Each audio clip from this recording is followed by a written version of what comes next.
함께 같이 읽겠습니다. 만일 죽은 자가 다시 살아나는 일이 없으면 우리가 잘 아는 대로 고린도 전서 15장은 부활장이라고 그럽니다. 얼마 전에 이 세상에서 가장 큰, 가장 놀라운 장례식이 있었습니다. 여러분이 아시는 대로 아마 가장 거대하고 화려했던 장례식이었을 겁니다. 엘리자베스 2세 영국 여왕의 장례식이었습니다. 25세에 즉위하여 70년 동안 세계인으로부터 존경과 사랑을 받다가 이 세상을 떠났습니다. 권력자나 평민이나 다 죽습니다. 죽음 앞에서는 동등합니다. 모두 평등합니다. 우리들은 기록된 하나님의 말씀의 성경의 복음을 듣고 예수를 믿으면 죽은 후에 다시 살아난다는 것을 믿습니다. 사실 여러분, 부활이 없다면 우리는 불쌍한 자지요. 이 설교하고 있는 저 부활을 설교한다면 저는 아주 못된 사람이지요. 거짓말을 하고 있으니까. 그러나 우리가 찬송 불렀던 대로 정말 주 사랑하는 자 찬송할 때에 저 임마누엘 주 앞에, 저 임마누엘 주 앞에 우리는 찬송할을 끄게 될 것이고, 지금 비록 이 땅에서 잠깐 어려움과 고통과 힘든 일이 있지만 소망을 가집시다. 우리가 힘들어도 주 안에서 힘들고, 우리가 고난을 받아도, 오해를 받아도, 손가락질을 받아도 주 안에 있다는 것에 우리는 소망을 가지고 이 하루를 승리하면서 가셔야 합니다. 세상의 권력 서열 1위가 누굽니까? 지금 로마 교황, 미국 대통령, 소련 대통령, 중국 시진핑, 경제인, 누굽니까? 사실적으로는 해가 지지 않는 땅을 가졌던 영국의 왕이 보이지 않게는 서열 1위였습니다. 그러나 그도 죽음 앞에서는 평민의 죽음이나 다를 바가 없습니다. 그 화려한 장례식에 그 관과 왕관 수백 개의 그 보석으로 만들어진 그 왕관에 2868개의 다이아가 박혀 있답니다. 진주가 273개, 사파이어가 17개, 에메랄드가 11개, 루비가 5개, 무게가 1kg가 넘습니다. 그 가장 큰 다이아 317캐럿짜리가 왕관과 그 홀에 꽂혀 있다고 하는데, 여러분, 그 화려한 여왕 죽었습니다. 살아있는 개보다 못한 겁니다. 죽고 나면 물건입니다. 그 명성도 그 모든 존경도 다 사라져버리고 마는 것입니다. 세계 최고의 권력 서열이 1위가 죽었습니다. 일주일이 지났는데 아직도 살아났다는 소식이 없습니다. 끝난 겁니다. 그러나 만왕의 왕 우리 예수 그리스도는 말씀하신 대로 3일 만에 살아나셨습니다. 보잘것없는 장례식이었습니다. 두려워서 그 장례식에 오지도 못했습니다. 아리마대 요셉과 니고데모 이런 이들이 향료를 가지고, 향품을 가지고 조용히 장례식이 끝났습니다. 하나님의 아들이 죽었을 때는 장례식이 제대로 되지 않았습니다.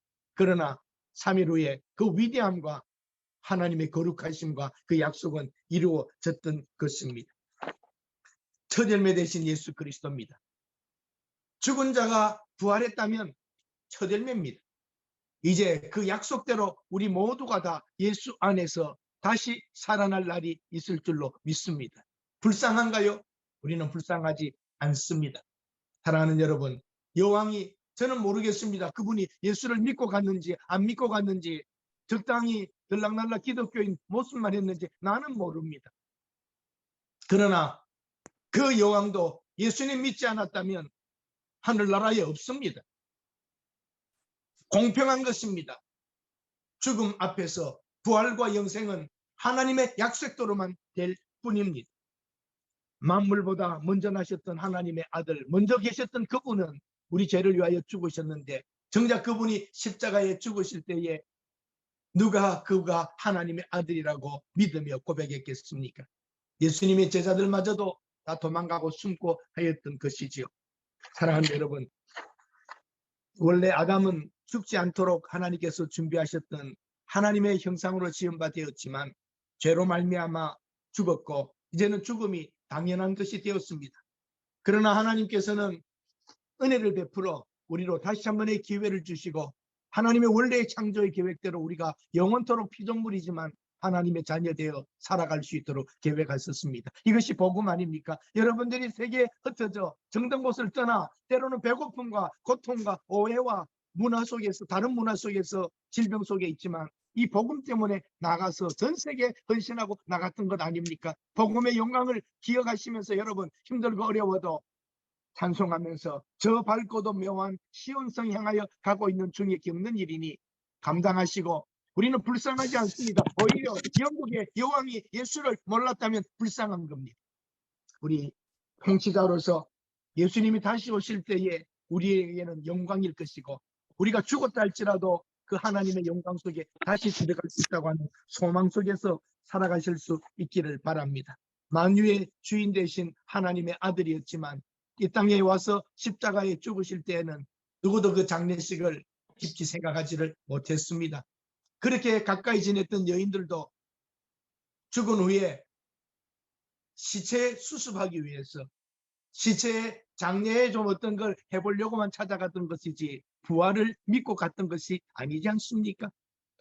그렇게 예수님을 가까이 있었던 사람들도 부활을 믿지 않았는데 웬일입니까? 2000년이 지난 이 시간에 여러분과 제가 이 부활이 생생히 믿어지니 성령님의 역사하심이요, 우리는 엄청난 역사 속에, 하나님의 축복 속에 들어와 있는 것입니다. 하나님 우리에게 주신 그 성령의 은혜로 성경만 기록된 성경 말씀이 믿어지게 하시니 여러분과 저의 받고 있는 은혜는 엄청난 것입니다. 이 세상에서 가장 거대했던 화려한 장례식 끝났지만 아직 그 여왕은 살아났다는 말이 없습니다. 우리 예수 그리스도 만왕의 왕은 살아나셨습니다. 이것이 예루살렘과 유다와 사마리아와 땅끝까지 이르르고, 지금 우리 선교사들은 이 복음을 전하기 위하여 이 세상이 다가 아니다, 이 땅에 있는 동안 영원한 나라를 준비해야 된다고 복음을 전하러 가신 것 아닙니까? 여러분들이 잠시 복음 때문에 받는 고난이 있다면 견딥시다. 잠깐만 버티면 됩니다. 영국 여왕만이 아니라 위대한 정복자들도 다 죽었는데 살아난 자가 없습니다. 성경에서 예수님이 살려주었던 야이로의 딸 나사로, 과부의 아들, 그들은 살아났습니다. 그러나 계속 살아있지 못합니다. 어느 날 죽었을 겁니다. 그리고 그들은 약속대로 죽은 사람들이 아닙니다. 엘리야가 살린 사람도 구약에서도 약속대로 죽은 게 아닙니다. 약속대로 살아난 게 아니라 죽었습니다. 그리고 살리신 겁니다. 그러나 예수 그리스도는 약속대로 죽으시고 말씀하신 대로 살아나셨습니다. 이런 사건은 우주에 단 한 번밖에 없는 사건이지 않습니까? 3일 만에 예수님이 부활하지 못했다면 하나님의 아들도 아니고 여러분과 저는 불쌍한 게 아니라 바보들입니다. 부활을 믿고 있기 때문에. 죽은 예수를 믿으면 그건 바보들이죠.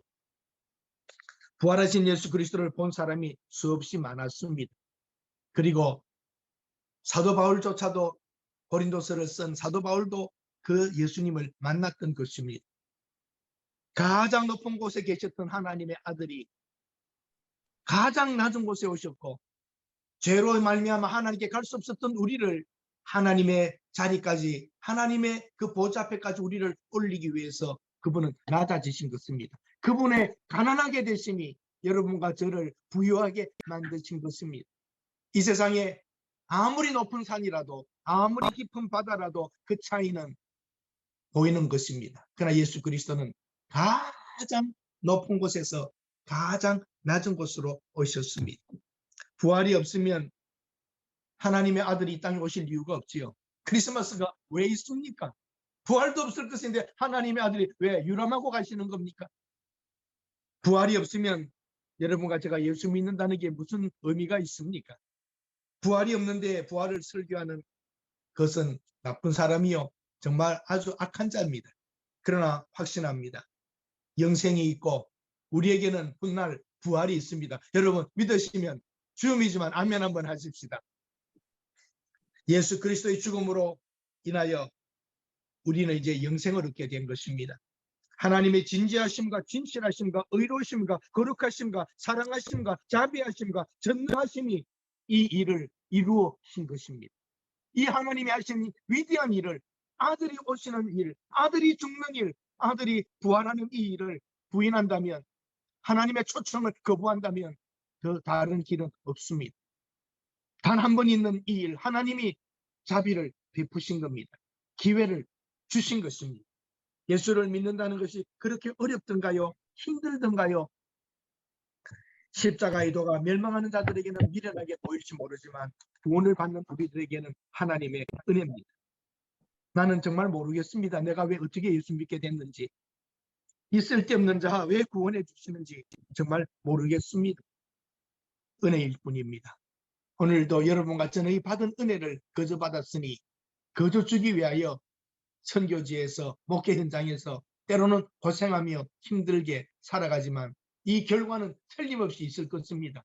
저 동작동에 저 천안의 그 묘지에 누워있는 그 많은 국립묘지에 있는 사람들 훈장도 받고 다 했습니다.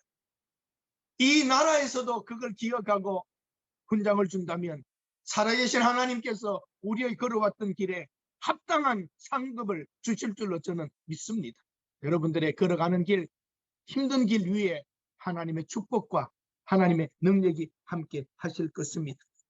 왕이 구두 닦는 신발 닦아주는 종이 될 수도 있습니다. 사령관이 쫄병이 될 수도 있습니다. 대기업 회장이 수위가 될 수 있습니다. 그래도 인간에서 인간이지만 우리 주 예수 그리스도는 하나님이 인간 되시고 하나님이 이 땅에 와서 하나님의 아들이 죽어주셨던 것입니다. 우리는 지금 예수님의 부활과 우리의 부활 사이에 지금 살고 있습니다. 여러분과 저의 지금 살아가는 모든 것은 예수의 부활과 우리의 부활 사이에서 지금 살고 있는 것이죠. 죽는다 할지라도 다시 살아날 것입니다. 우리 하나님께서 하나님의 아들이 이 땅에 오셨던 놀라운 은혜, 부활, 우리는 절대 불쌍한 자가 아닙니다. 불쌍한가? 불쌍하지 않습니다. 우리 앞에는 영광의 길이 남아 있는 것입니다. 아까 불렀던 찬송가 249장에는 제 간증이 하나 있어서 이 찬송을 택했습니다. 어느 날 제가 미국에서 목회할 때에 전화가 왔어요. 목사님 시간이 되십니까? 예, 시간이 되는데 왜 그러십니까? 저와 급히 갈 때가 있습니다 하고 신실한 성도가 연락이 왔어요. 왜 그러시나요? 그랬더니 누구누구 아십니까? 그래서 내가 한 번 뵀던 것 같습니다. 기억이 납니다. 그분이 지금 마지막 응급실이 아니라 중환자실에서 숨을 거두고 있는데 그 자리에 가줄 목사님이 없습니다. 교회를 소속을 잘 하지도 않으셨고 그런데 신앙생활을 확실히 하고 신학교까지 다녔습니다. 그분이 마지막에 한국에서 사업을 잘하다가 IMF 때 망해서 가족들과 미국에 와서 영주권도 없이 고생하면서 사는 분이었어요. 막노동도 하고 부인은 음식점에 가서 파타임 일도 하고 이분은 또 페인트도 배워가지고 페인트 칠도 하러 다니고 그리고 밤에는 야간 신학교도 가고 그랬던 분이에요. 근데 암으로 마지막 숨을 거둔다는 거예요. 근데 임종 예배를 해줄 사람이 없는데 목사님 좀 같이 갑시다 그래서 그거 어떻게 거부합니까? 우리 교인도 사실은 아니었습니다. 그래서 같이 갔어요. 들어가서 보니까 이분은 산소호흡을 끼고 숨을 헐떡 하고 있습니다. 어린 아이들을 그렇게 둘러 아버지 옆에서 아빠 하고 울고 있습니다. 부인도 참 초라한 모습으로 있습니다. 제가 들어가니까 그분이 눈빛으로 말하죠. 오셨느냐고 고맙다고. 그러면 내가 어떻게 하면 되겠습니까? 하니까 그분이 찬송가를 한 장 불러달라는 표현을 해서 몇 장이냐 그랬더니 손으로 입에 그때 장수가 다릅니다. 이렇게 써줘요. 그래서 부른데 이 찬송가예요. 이 찬송을 부르고 마지막 기도를 합니다. 그래서 아버지 아이들이 다 손을 잡고 자기가 기도해주고 싶은데 못한다는 표현, 내가 아버지 심정으로 마지막 기도하고 목회자로서 임종 기도하겠다고 기도를 해줬습니다. 나는 그렇게 진지한 기도를 내 일생에 해본 경험이 별로 없는 것 같아요. 그 순간 아버지의 심정으로 죽어가면서 자식들에게 해주고 싶은 축복들과 그 신앙에 대한 그 간절함을 제가 아이들에게 임종기도로 아버지의 축복기도로 하면서 마쳤어요. 근데 그게 그 기도할 때 정말 내 생에 경험할 수 없는 그 성령의 위로와 그 힘과 그 울음바다가 될 자리에 아멘 아멘 아멘 하면서 온 가족이 하나가 되는 그런 경험을 했습니다. 참 여러분 이 가사를 보십시오. 주 믿는 주 사랑하는 자 다 찬송할 때에 그 보좌 앞에 마치 그 자리가 그 중환자실이 하나님의 보좌 앞에 있는 우리들의 모습과 같았어요. 큰 영광 돌리세. 큰 영광 돌리세.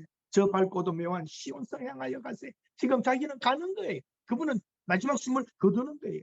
내 주의 찬란한 성에 찬송하며 올라가세. 내 눈물 다 씻고 찬송 부르리. 임마누엘 주 앞에, 임마누엘 주 앞에 나 영광 누리리, 나 영광 누리리. 가장 초라하고 가장 가난한 사람이지만 그 앞에는 영광이 남아 있었습니다.